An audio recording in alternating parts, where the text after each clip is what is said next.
In the last 10 years, social media has become an almost essential part of our everyday lives, for its many benefits of connecting us to people all over the world. But what about the negative impacts social media can have on a person's life? In more recent years, social media platforms like Instagram have promoted the idea of self-love, aiming to crush the stereotype of needing to be skinny to fit in.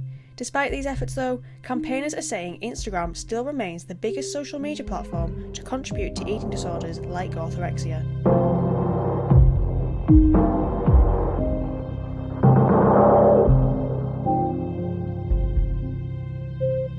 And I think a lot of the terms need to be scrapped. The whole, cheat day, clean eating, no sugar, and all of that. Just they're thrown out there in like on Instagram and social media, and it's really unhealthy. Celebrity diets like the clean eating diet and hashtags like #eatclean with over 61 million posts will always contribute to eating disorders like orthorexia, where obsession comes from how clean the food you're eating is. As long as you are fit and healthy, you don't have to look a certain way, because you don't, if you're a certain size, it doesn't mean you're going to be the healthiest person. Because I got down to my slimmest and I was really, really unhealthy. Instagram say they do not allow content that encourages or promotes eating disorders and removes it as soon as they are aware of it. However, in April, they were forced to apologise to their users after a mistake in their algorithm promoted diet content to those with eating disorders, using terms like appetite suppressants and fasting. When you initially lose weight, well, for me, when I lost weight initially,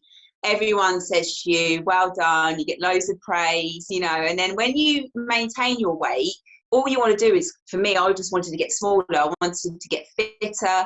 I would, do loads of events. And that's where the orthorexia comes into the compulsive movement as well. Because orthorexia can't be diagnosed as an eating disorder, those who have it often end up being diagnosed with anorexia. And while there are some similarities, this could be really damaging to someone who is asking for help. We live in a society where we're bombarded with stuff on social media, whether that's diet culture, whether that's kind of certain types of people, whether it's body comparisons, you name it. It's kind of all out there and so accessible for everybody. Hope Virgo started the Dump the Scales movement after being told she was too heavy to receive treatment when she had a relapse in recovery from anorexia. Because orthorexia isn't focused on how much you weigh, Dump the Scales could be crucial in the challenge of turning orthorexia into a diagnosable eating disorder in the UK and the rest of the world. I feel like I'm coming up a lot against as a bit of a battle is that stigma around eating disorders being a choice, being a diet, being something that only affects kind of white teenage girls, that people grow out of it. And it's quite frustrating, if I'm honest, but I do feel like we are slowly making progress. And I think given the year that people have had, and given the fact that eating disorders have massively skyrocketed over the last 6-7 months, the government are finally kind of coming around and being like, actually, do you know what? We need to do something about this, because otherwise we're going to lose more and more people to eating disorders. In the final part of this series, orthorexia campaigner Jodie Grant speaks with MP Vera Hobhouse about her experience and why orthorexia should be recognised in the UK.